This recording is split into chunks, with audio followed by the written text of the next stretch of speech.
नमस्कार मित्रों, मैं महाराज कुमार गुप्ता आज के इस म्यूजिक क्लास में मित्रों आपको स्वागत करते हैं।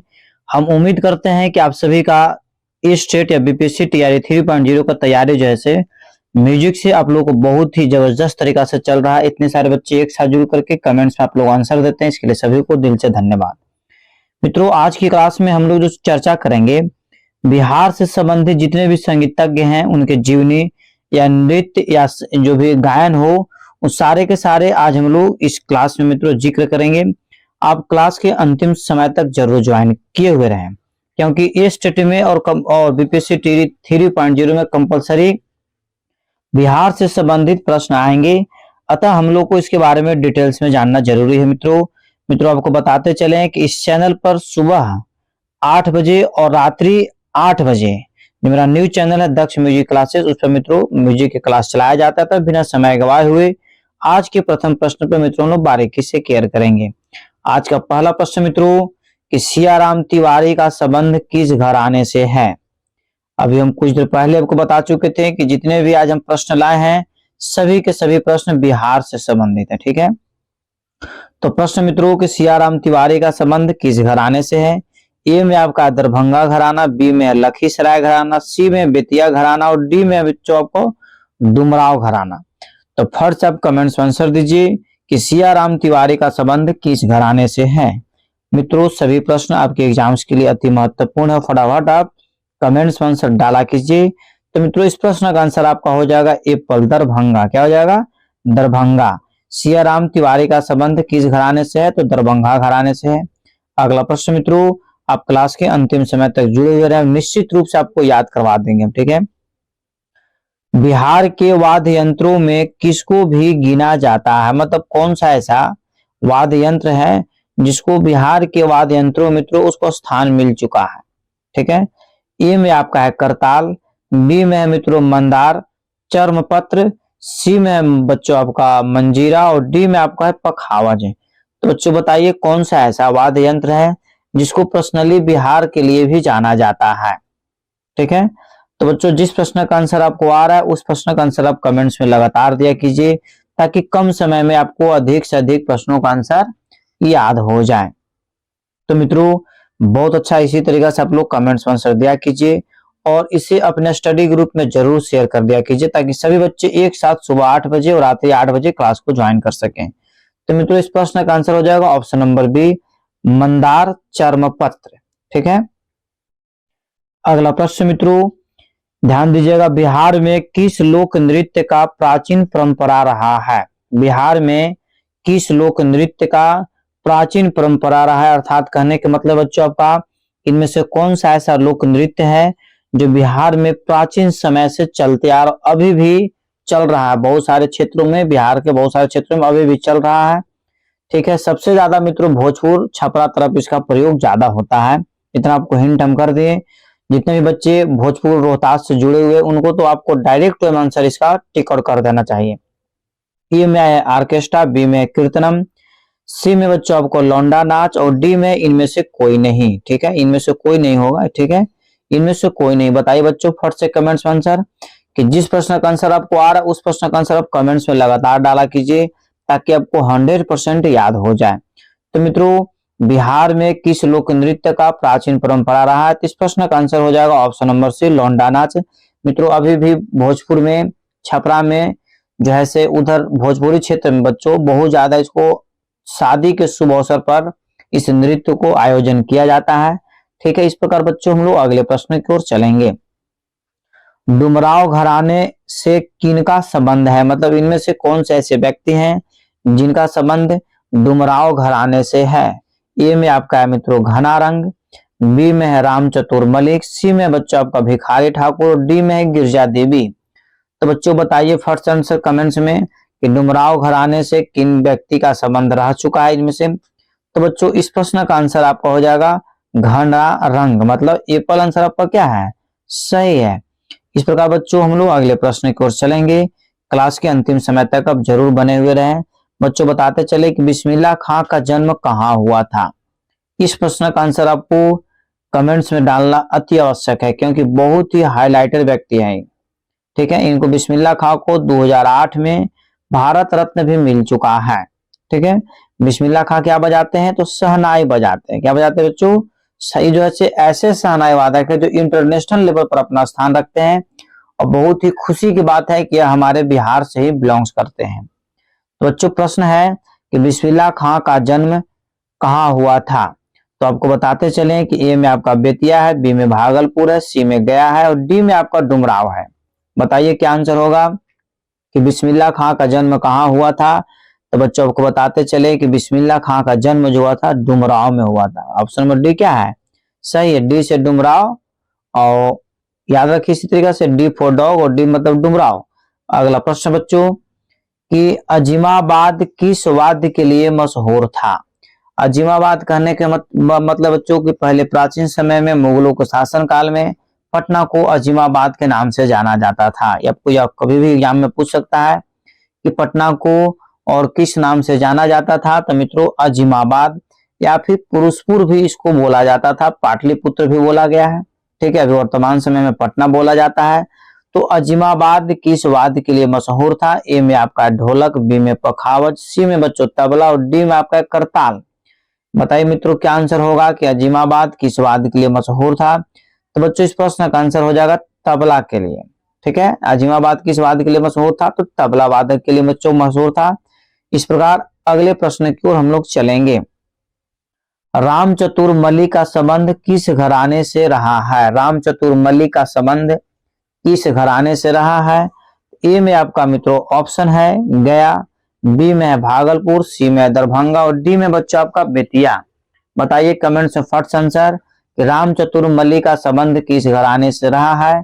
तो मित्रों सभी प्रश्न आपके एग्जाम्स के लिए अति महत्वपूर्ण है और सभी प्रश्न का आंसर आपको देना भी अति आवश्यक है। तो बताइए फटाफट इसी तरीके से कमेंट्स में आंसर दीजिए कि रामचतुर मल्ली का संबंध किस घराने से रहा है। तो बच्चों रामचतुर मल्ली का संबंध जो है दरभंगा घराने से रहा है। किस घराने से? दरभंगा घराने। कहने का मतलब ऑप्शन नंबर सी आपका क्या है मित्रों? सही है। इस प्रकार हम लोग अगले प्रश्न की ओर चलेंगे। बिहार के प्रमुख ध्रुपद गायक हैं, मतलब इनमें से कौन से ऐसे व्यक्ति हैं जो बिहार के प्रमुख ध्रुपद गायक हैं? ठीक है, ए में आपका बच्चों विदुर मलिक, बी में आपका प्रेम कुमार मलिक, सी में बच्चों अभय नारायण मलिक और डी में इनमें से सभी। तो बताइए बच्चों क्या आंसर होगा कि बिहार के प्रमुख ध्रुपद गायक हैं? तो बच्चों आपको बताते चलें कि विदुर मलिक भी बिहार के हैं, प्रेम कुमार मलिक भी बिहार के हैं, अभय नारायण मलिक भी बिहार के हैं। अर्थात इसका आंसर हो जाएगा ऑप्शन नंबर डी, इनमें से सभी सही है। इसी प्रकार मित्रों हम लोग क्वेश्चन नंबर 10 की ओर प्रस्थान करेंगे। 10 नंबर प्रश्न बच्चों आपका कि भैरव राग को दक्षिण संगीत में क्या कहा जाता है? भैरव राग को दक्षिण संगीत में क्या कहा जाता है? ए में आपका मित्रों ऑप्शन है हंस ध्वनि, बी में आपका है माया मालव गौड़, सी में बच्चा आपका पूर्वी और डी में आपका है खमाज। बताइए क्या आंसर होगा कि भैरव राग को दक्षिणी संगीत में क्या कहा जाता है? तो मित्रों आपको बताते चले कि भैरव राग को दक्षिणी संगीत में माया मालव गौंड कहा जाता है। ऑप्शन नंबर बी आपका क्या है? सही है।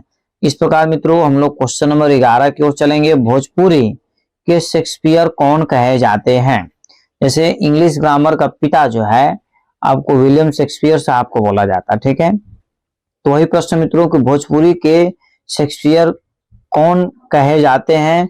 ठीक है, आपको ए में मित्रों ऑप्शन है महेंद्र मिश्रा, बी में है शारदा सिन्हा, सी में है भिखारी ठाकुर, डी में बच्चों आपका रामचतुर मलिक। रामचतुर मलिक। तो फट से बच्चों कमेंट्स में आप आंसर दीजिए कि भोजपुरी के शेक्सपियर कौन कहे जाते हैं। मित्रों आपके एग्जाम्स के लिए अति महत्वपूर्ण यह प्रश्न है कि भोजपुरी का जो शेक्सपियर बोला जाता है मित्रों भिखारी ठाकुर को बोला जाता है। इस प्रकार बच्चों अगले प्रश्न की ओर हम लोग चलेंगे कि सारण चतुष्टय में कितनी श्रुतियों को सिद्ध किया गया है? सारण चतुष्टय में कितनी श्रुतियों को सिद्ध किया गया है? ए में आपका बच्चों ऑप्शन है 22, बी में है 21, सी में है 24 और डी में है 12। बताइए फट से कमेंट्स में आंसर डालिए कि सारण चतुष्टय में कितनी श्रुतियों को सिद्ध किया गया है। तो बच्चों आपको बताते चले कि सारण चतुष्टय में कुल 22 श्रुतियों का सिद्ध किया गया है, मतलब एप्पल आंसर आपका क्या है, सही है। और आप लोगों को बहुत बार हम बता चुके हैं कि श्रुतियों की कुल संख्या कितनी है, तो 12 है।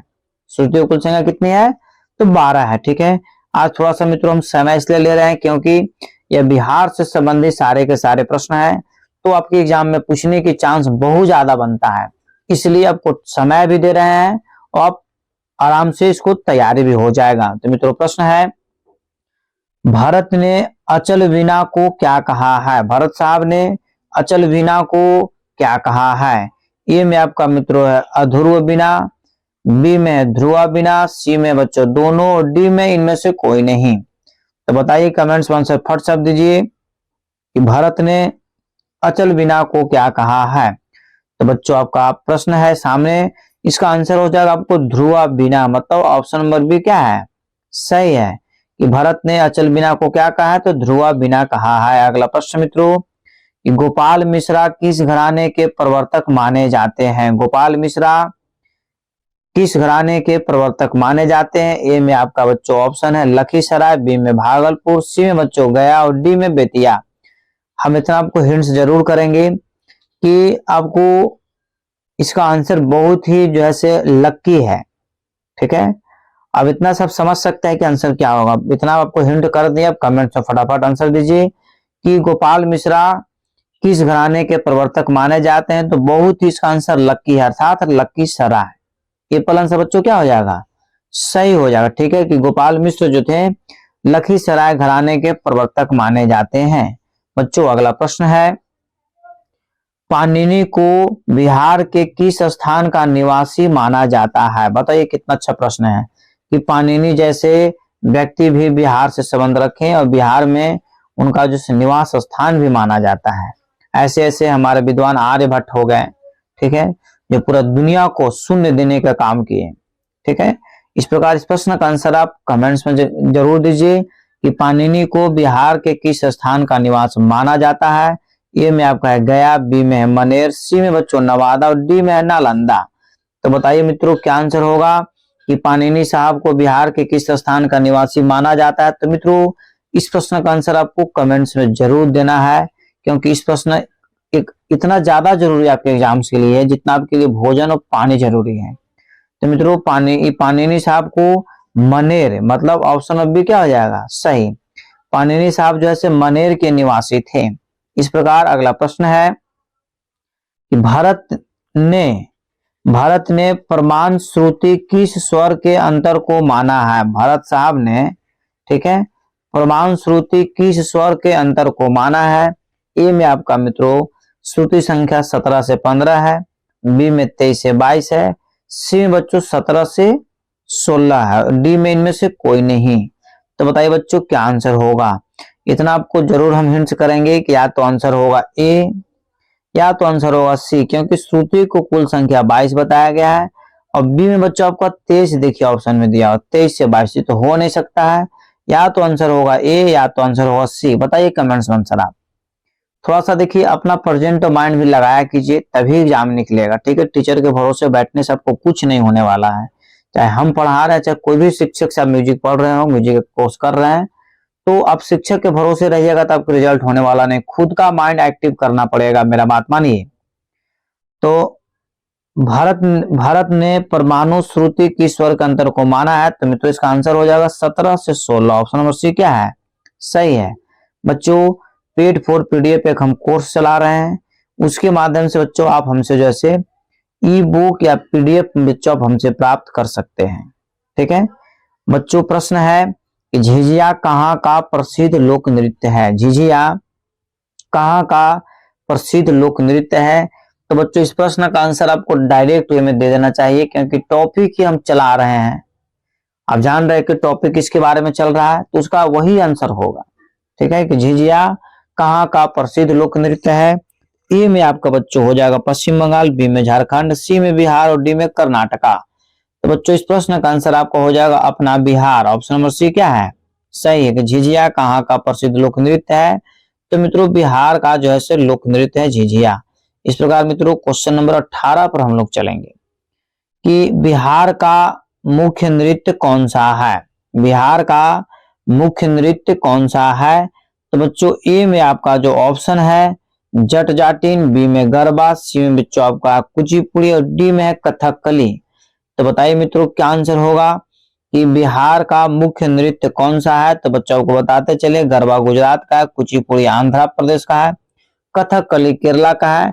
मित्रों जट जाटिन जो है से बिहार का है, साथ में उत्तर प्रदेश का भी है, ठीक है ना, परंतु उत्तर प्रदेश ऑप्शन में तो दिया नहीं है। इस प्रकार हमको क्या टिक आउट करना पड़ेगा, जट जाटिन बिहार का। बिहार का मुख्य नृत्य कौन सा है, तो जट जाटिन। गरबा गुजरात, कुचिपुड़ी आंध्र प्रदेश और कथकली केरल। एक चीज में तो आपको जरूर बताएं, कुचिपुड़ी बहुत ज्यादा एग्जाम में पूछता है, इसलिए आपको याद रखना है कि कुचिपुड़ी मतलब कच्चा पूड़ी। आंध्रा लोग जो होता है, अंधे व्यक्ति जो होता है, कच्चा पूड़ी खा जाता है। तो इस प्रकार आंध्र प्रदेश का कच्ची पूड़ी कुचिपुड़ी आप याद रख सकते हैं। याद रखने का टेक्निक आपको प्रतिदिन बताएंगे। इस प्रकार इसका आंसर क्या हो गया, एप्पल। मित्रों अगले प्रश्न की ओर ध्यान दीजिए। कुंज बिहारी मलिक किस घराने से थे। अभी तुरंत मित्रों हम कुछ देर पहले बता चुके थे कि मलिक साहब जितने भी मलिक हैं वो सभी के सभी एक ही घराने से बिलोंग्स करते हैं। तो कुंज बिहारी मलिक किस घराने से थे। तो बच्चों ए में आपका पटना घराना, बी में बेतिया घराना, सी में बच्चों रामगढ़ घराना और डी में आपका गया घराना। तो बताइए मित्रों क्या आंसर होगा कि कुंज बिहारी मलिक किस घराने से थे। तो बच्चों आपको बताते चले कि कुंज बिहारी मलिक का जो संबंध था, आप कमेंट्स में जरूर आंसर दीजिए कि कुंज बिहारी मलिक का संबंध बच्चों बेतिया घराना से है। किस घराना से है, बेतिया घराना। मतलब ऑप्शन नंबर बी आपका क्या है मित्रों, सही है। इस प्रकार हम लोग अगले प्रश्न की ओर चलेंगे। बच्चों संगीत रचना को रामायण काल में क्या कहते थे। बताइए कितना अच्छा प्रश्न है, और बहुत बार बच्चों हम आपको इस प्रश्न का आंसर हम एग्जाम में क्लास में बता भी चुके हैं कि संगीत रचना को रामायण में क्या कहते थे। ए में आपका ध्रुपद है, बी बच्चों ख्याल है, सी में आपका ठुमरी और डी बच्चों गीति है। तो बताइए फट से कमेंट्स में आंसर किस प्रश्न का आंसर क्या होगा, क्योंकि यह प्रश्न आपके एग्जाम्स के लिए अति आवश्यक है। तो ध्रुपद तो होगा नहीं, ख्याल तो होगा नहीं, ठुमरी तो होगा, इस प्रकार गीति आंसर क्या है, सही है। मित्रों अगले प्रश्न की ओर हम लोग चलेंगे कि बिहार में ख्याल गायकी के लिए प्रसिद्ध घराना है। मतलब कौन सा ऐसा बिहार के घराना है जो ख्याल गायकी के लिए प्रसिद्ध माना गया है, मतलब ख्याल गायकी का प्रयोग वहां किया जाता है। तो मित्रों आपको बताते चलें कि ए में आपका बेतिया है, बी में भागलपुर है, सी में पटना है और डी में आपका गया है। तो मित्रों फट से आप कमेंट्स में आंसर दीजिए कि बिहार में ख्याल गायकी के लिए प्रसिद्ध घराना कौन सा है।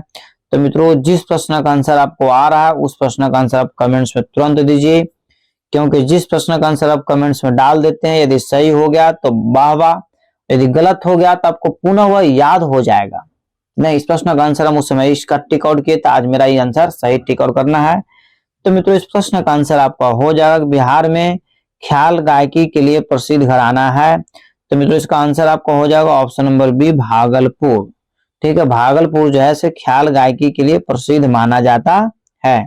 मित्रों अगला प्रश्न है, बिहार में सितार का प्रमुख घराना है। बिहार में सितार का प्रमुख घराना है। तो बच्चों बहुत ही बिहार का हाईलाइटेड जगह है, ठीक है, बहुत ही बिहार का हाईलाइटेड जगह है। यहाँ पे बिहार की दूसरी राजधानी भी बच्चों उस शहर को या उस जिला को बोला जाता है। तो मित्रों बिहार में सितार का प्रमुख घराना है। ए में आपका पटना है, बी में आपका भागलपुर है, सी में बच्चों गया है और डी में आपका नवादा है। तो मित्रों इस प्रश्न का आंसर का हम हिंट्स आपको देंगे, डायरेक्ट आंसर नहीं बताएंगे, ताकि आप कमेंट्स में आंसर दे सके। ध्यान से सुनिएगा कि बुद्ध भगवान की जहां ज्ञान की प्राप्ति हुआ था, बुद्ध भगवान के जिस जिला में ज्ञान की प्राप्ति हुआ था बच्चों, वही इसका आंसर है। तब आप समझ सकते हैं बिहार में सितार का प्रमुख घराना कौन है। इसी तरीके से आप लोगों को हिंट दे, फटाफट आंसर डाल दिया कीजिए। वाह, क्या आंसर हो गया, गया। बच्चों आंसर क्या हो गया आपका, गया। इसी तरीके से यदि हिंट करो तो तुरंत भूखाल शेर की तरह टूट पड़ेगा। हमको आंसर देना है तो देना, पीछे आंसर नहीं दीजिए, सबसे आगे आंसर दीजिए। इंतजार करने की जरूरत नहीं है कि अगला व्यक्ति क्या आंसर देता तब हम भी आंसर में लिखेंगे। अगला प्रश्न मित्रों कि श्याम मलिक और कुंज बिहारी का संबंध किस घराने से है। श्याम मलिक और कुंज बिहारी का संबंध किस घराने से है। तो बच्चों अभी हम आपको कुछ देर पहले ही बताए थे कि कोई मलिक साहब थे, जितने भी मलिक साहब हैं उनका संबंध जैसे सिर्फ एक ही घराने से है। ए में आपका है बेतिया, बी में डुमराव, सी में लखीसराय, डी में बच्चों छपरा।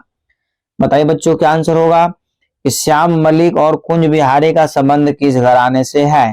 तो बच्चों आपको बताते चले कि श्याम मलिक और कुंज बिहारी का संबंध जो है बेतिया घराने से। किस घराने से है? बेतिया घराने से। मतलब एप्पल आंसर आपका क्या है? सही है। मित्रों क्वेश्चन नंबर 24 को हम लोग प्रस्थान करेंगे कि शिवदीन पाठक क्या बजाते थे। शिवदीन पाठक क्या बजाते थे? ए में आपका पखावज है, बी में सितार है, सी में बच्चों हारमोनियम है और डी में आपका ढोलक है। तो फर्स्ट आप कमेंट्स में तुरंत आंसर दीजिए कि शिवदीन पाठक क्या बजाते थे। तो बच्चों आपको बताते चले कि शिवदीन पाठक का जो संबंध था बहुत ही अच्छे वाद्य यंत्र से था। तो इसका आंसर आपका हो जाएगा सितार वादक। क्या हो जाएगा? सितार वादक। और शिवदीन पाठक जो से गया के ही निवासी थे, आपको याद होना चाहिए। ठीक है, अगला प्रश्न बच्चों कि वासुदेव उपाध्याय किस घराने से थे। वासुदेव उपाध्याय किस घराने से थे मित्रों? ए में आपका है भागलपुर, बी में है दरभंगा, सी में है गया और डी में बच्चों आपका नवादा। तो बताइए क्या आंसर होगा कि वासुदेव उपाध्याय किस घराने से संबंध रखते थे। तो मित्रों जिस प्रश्न का आंसर आपको आ रहा है उस प्रश्न का आंसर आप कमेंट्स में तुरंत दीजिए। मित्रों इस प्रश्न का आंसर आपको देने के लिए हम एक चीज हिंट करेंगे कि इनका भी जो संबंध था भगवान बुद्ध की ज्ञान की प्राप्ति जिस जिला में हुआ था, बच्चों आप लोग बचपना से पढ़ते आ रहे होंगे, तो वासुदेव उपाध्याय भी जो है उसी घराने से संबंध रखते थे। तो मित्रों कमेंट्स में इसी तरीका से आंसर दिया कीजिए कि वासुदेव उपाध्याय किस घराने से संबंध रखते हैं। तो गया। ठीक है, ऑप्शन नंबर सी आपका क्या है? सही है। इस प्रकार मित्रों क्वेश्चन नंबर 26 की ओर हम लोग चलेंगे कि बिहार में ध्रुपद के लिए प्रसिद्ध घराना है। बिहार में ध्रुपद के लिए प्रसिद्ध घराना है। ए में आपका मित्रों नवादा है, बी में नालंदा है, सी में आपका बच्चों दरभंगा है और डी में आपका लखीसराय है। बताइए बच्चों क्या आंसर होगा कि बिहार में ध्रुपद के लिए प्रसिद्ध घराना कौन सा है। तो मित्रों आपको बताते चले कि ए में नवादा, बी में नालंदा, सी में दरभंगा और डी में बच्चों लखीसराय। तो फटाफट आप कमेंट्स में जरूर आंसर दीजिए कि बिहार में ध्रुपद के लिए प्रसिद्ध घराना है। तो मित्रों इस प्रश्न का आंसर आपको हो जाएगा दरभंगा।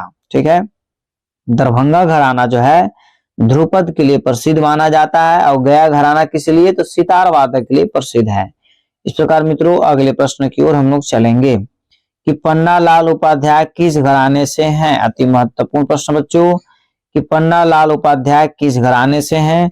ए में आपका पटना है, बी में मित्रों गया है, सी में भागलपुर और डी में आपको दरभंगा है। बताइए मित्रों क्या आंसर होगा कि पन्ना लाल उपाध्याय किस घराने से संबंध रखते हैं।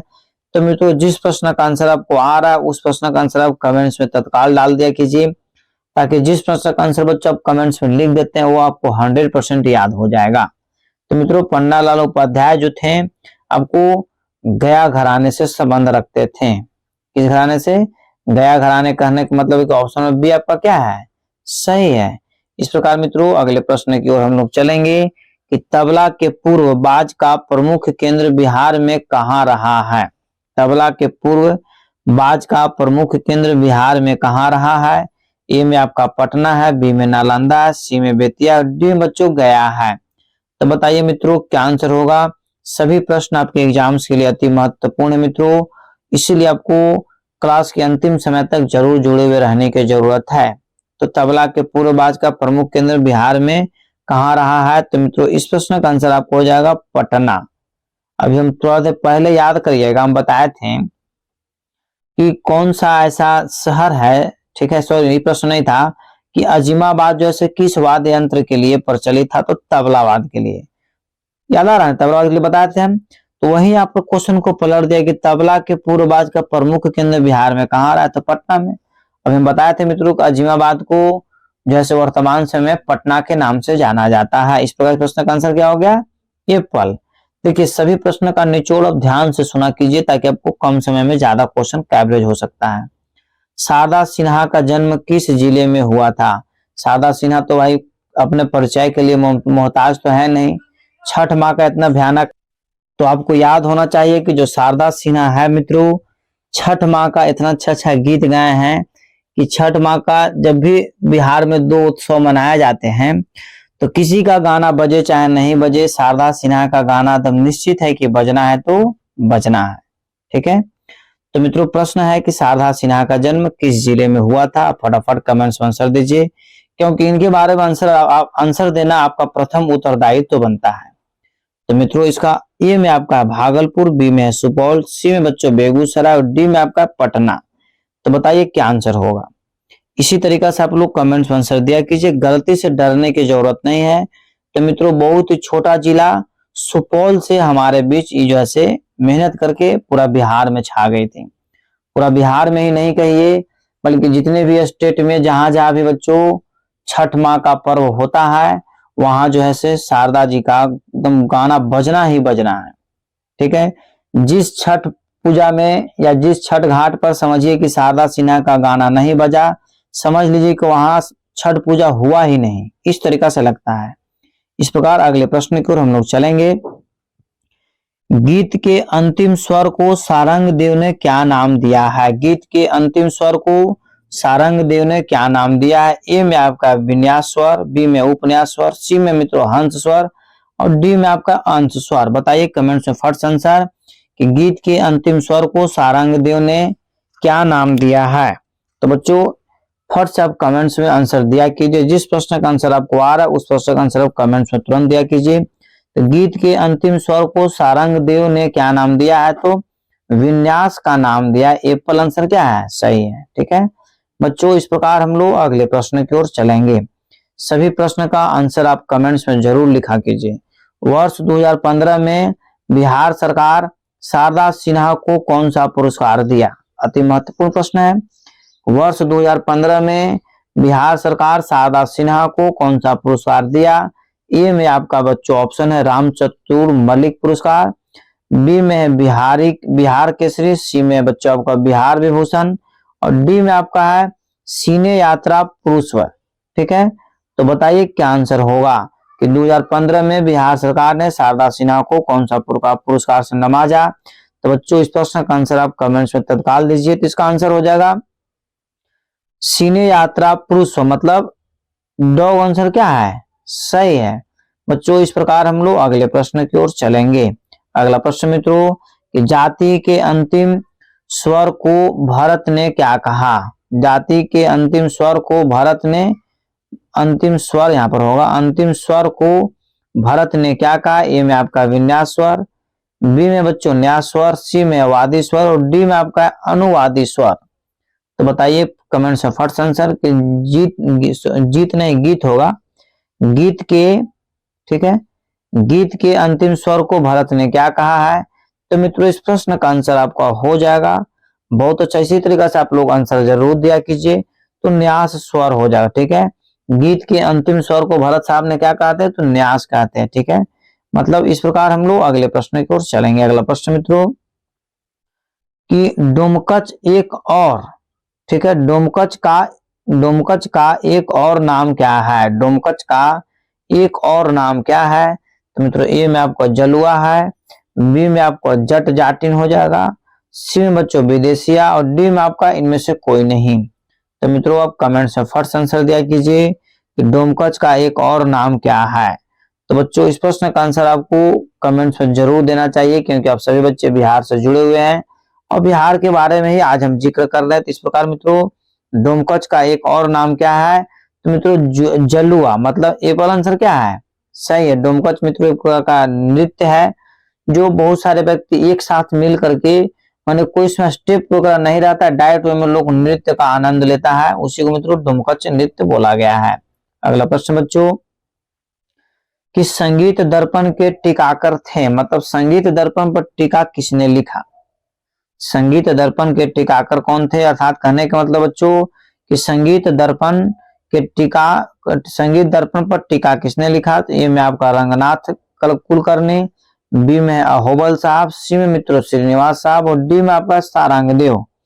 तो बच्चों बताइए कमेंट्स में आंसर की क्या आंसर होगा कि संगीत दर्पण के टीकाकर कौन थे। तो मित्रों इस प्रश्न का आंसर आपका हो जाएगा रंगनाथ कुलकर्णी। एप्पल आंसर क्या है, सही है। अब आपको कमेंट्स में मित्रों आंसर देना है कि संगीत दर्पण के लेखक कौन है। जो संगीत दर्पण के मुख्य किताब है उसका लेखक कौन है। तो मित्रों आपको बताते चलें यदि आपको आंसर याद है तब कमेंट्स में जरूर दीजिए कि संगीत दर्पण के लेखक कौन है। तो संगीत दर्पण के लेखक कौन है? दामोदर गुप्त। और बच्चों इस पर टीका किसने लिखा? तो रंगनाथ कुलकर्णी। इस प्रकार हम लोग अगले प्रश्न की ओर चलेंगे। अगला प्रश्न मित्रों कि शारदा सिन्हा को पद्मश्री पुरस्कार कब मिला? तो पद्मश्री पुरस्कार जब देता है वो सेंट्रल गवर्नमेंट के माध्यम से मिलता है, ठीक है। तो शारदा सिन्हा को पद्मश्री पुरस्कार कब मिला? ए में बच्चों आपका 1994, बी में 1996 में, सी में 1991 और डी में बच्चों 2015 है। तो बताइए बच्चों क्या आंसर होगा कि शारदा सिन्हा को पद्मश्री पुरस्कार से कब नवाजा गया या कब मिला? तो मित्रों इस प्रश्न का आंसर आप कमेंट्स में जरूर दीजिए, क्योंकि अति महत्वपूर्ण प्रश्न आपका है कि शारदा सिन्हा को 1991 में सन 1991 में मित्रों पद्मश्री पुरस्कार से सम्मानित किया गया था। मतलब ऑप्शन नंबर सी आपका क्या है? सही है। इस प्रकार बच्चों हम लोग क्वेश्चन नंबर 36 की ओर चलेंगे कि शारदा सिन्हा को पद्म विभूषण पुरस्कार कब मिला? ठीक बच्चों, पद्मश्री पुरस्कार जैसे 1991 में मिला, परंतु पद्म भूषण पुरस्कार कब मिला? ए में आपका 1991 तो हो नहीं सकता है। बी में आपका मित्रों ऑप्शन है 2018 में, सी में 2015 में और सी में बच्चों इनमें से कोई नहीं। तो बताइए क्या आंसर होगा कि शारदा सिन्हा को पद्म भूषण पुरस्कार कब मिला था? तो मित्रों इस प्रश्न का आंसर आपको हो जाएगा 2018। कब मिला था? 2018 में शारदा सिन्हा को पद्म भूषण पुरस्कार कब मिला? तो 2018 में बच्चों मिला है। इस प्रकार मित्रों हम लोग अगले प्रश्न की ओर चलेंगे। अगला प्रश्न मित्रों कार्तिक महीने में इनमें से क्या मनाया जाता है? अब बताइए इसका आंसर आपको देना जरूरी है कि नहीं है। कार्तिक महीने में इनमें से क्या मनाया जाता है? तो ए में आपका बच्चों ऑप्शन है होली, बी में समाज केवा और सी बच्चों दुर्गा पूजा और डी में आपका कजरी है। तो बच्चों बताइए कार्तिक महीने में इनमें से कौन से पर्व मनाया जाता है? तो मित्रों होली तो हो नहीं सकता है, दुर्गा पूजा हो नहीं सकता है, कजरी तो मित्रों को कोई पर्व है ही नहीं। तो मित्रों इस प्रकार इसका आंसर क्या हो जाएगा? समाज केवा। समाज केवा मतलब कार्तिक महीने में इनमें से क्या मनाया जाता है? तो समाज केवा। आपको बताते चले मित्रों कि समाज केवा कहने का मतलब है कि छठ पूजा। क्या कहने का मतलब हो गया?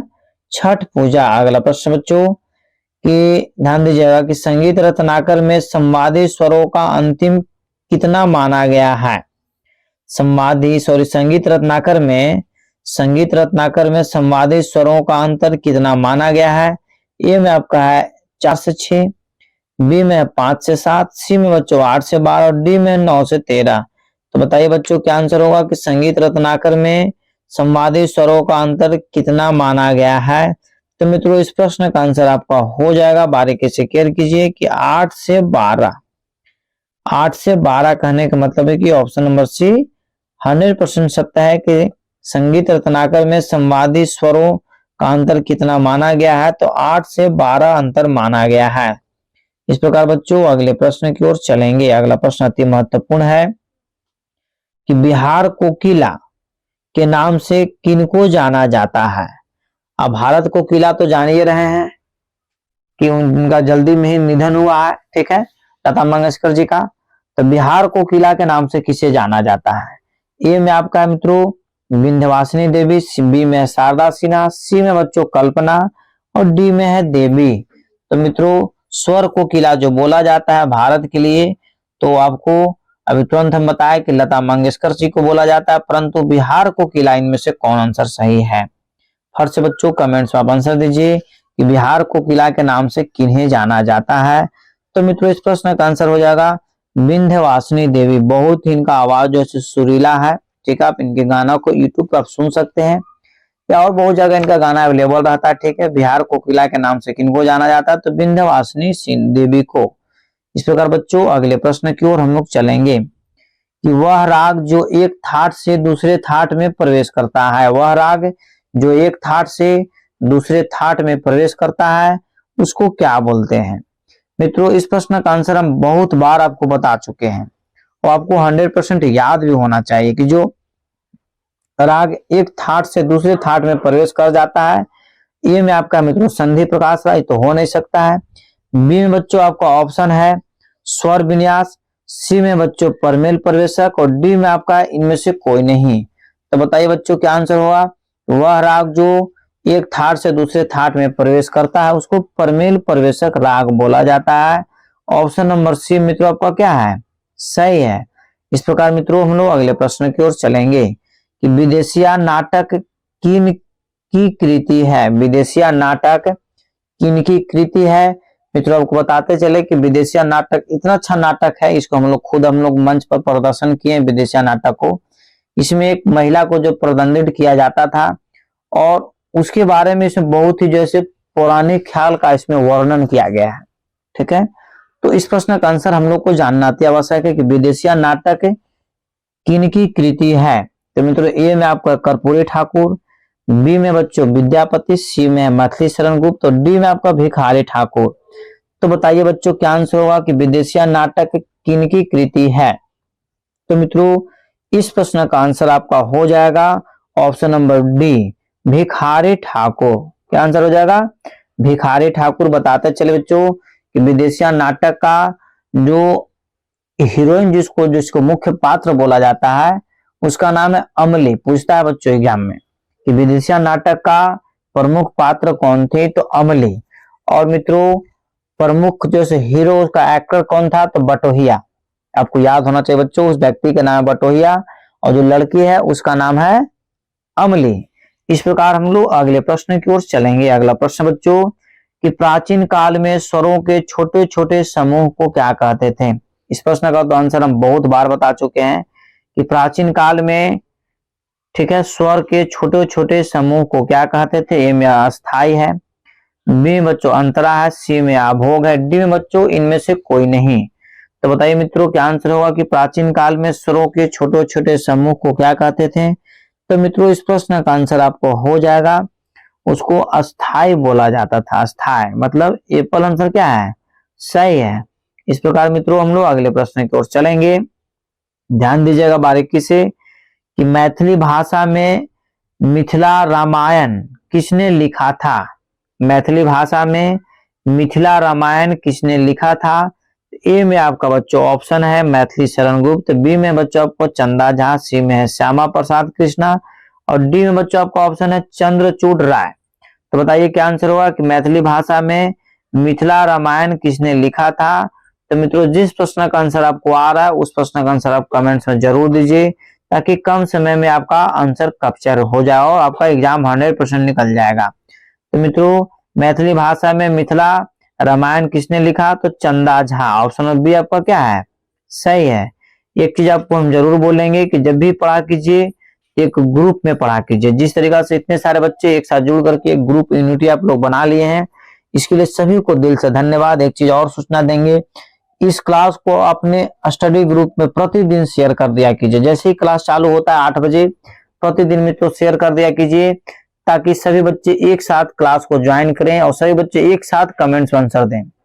कोशिश आपको यही करना है कि जितने भी आपके सगे संबंधित म्यूजिक से तैयारी कर रहे हैं उनको इस प्लेटफॉर्म पर एक साथ जोड़ने का काम करें ताकि सभी बच्चे का तैयारी हम ढंग से करवा देंगे और रिजल्ट भी होने का 100% चांस बन जाता है। तो भिखारी ठाकुर का जन्म कहाँ हुआ था।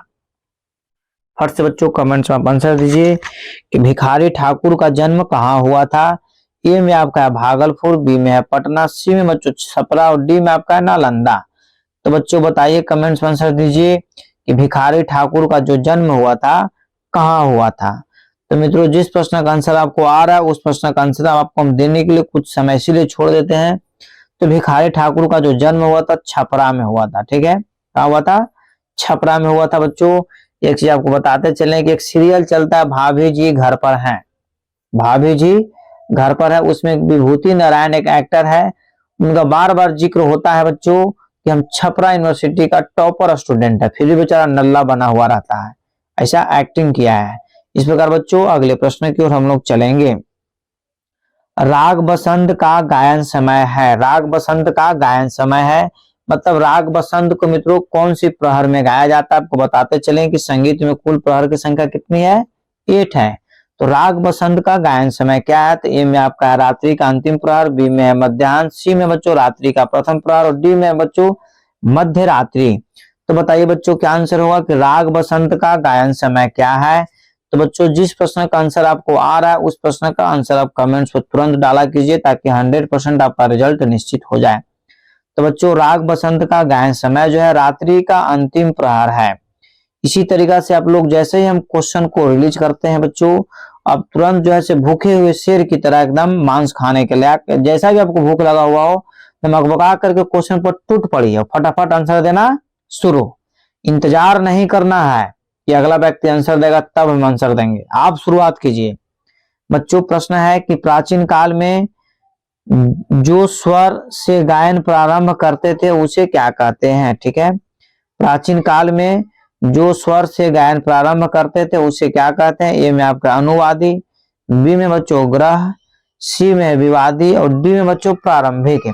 तो बताइए मित्रों क्या आंसर होगा कि प्राचीन काल में जो स्वर से गायन प्रारंभ करते थे उसे क्या कहते थे बच्चों।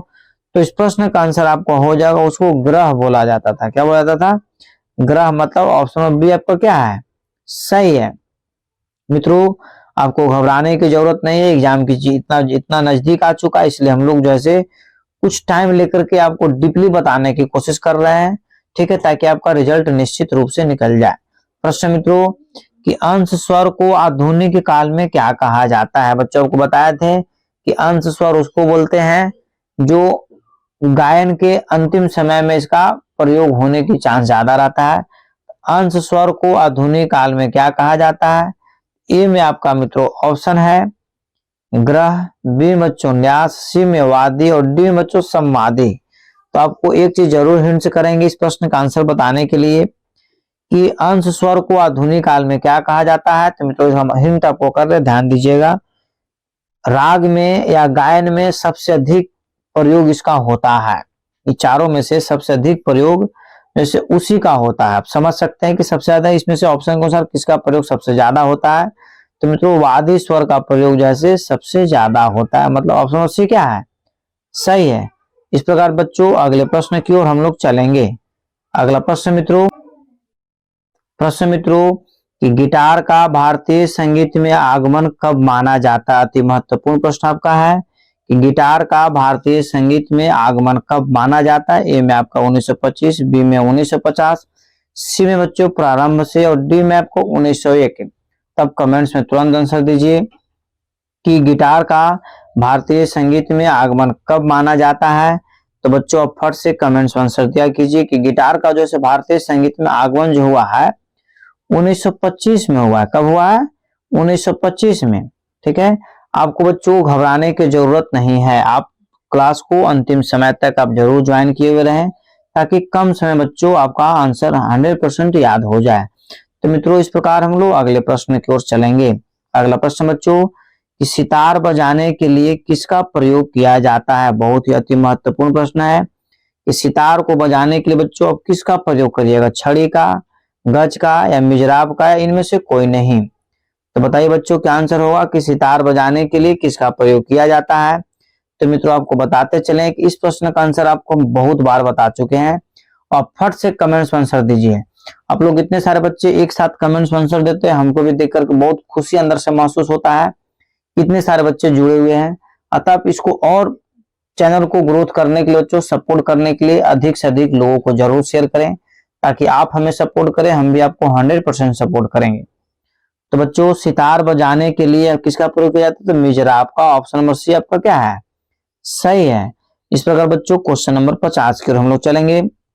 सितार के कितने बाज प्रचलित हैं। सितार में कुल जो 7 तार होते हैं।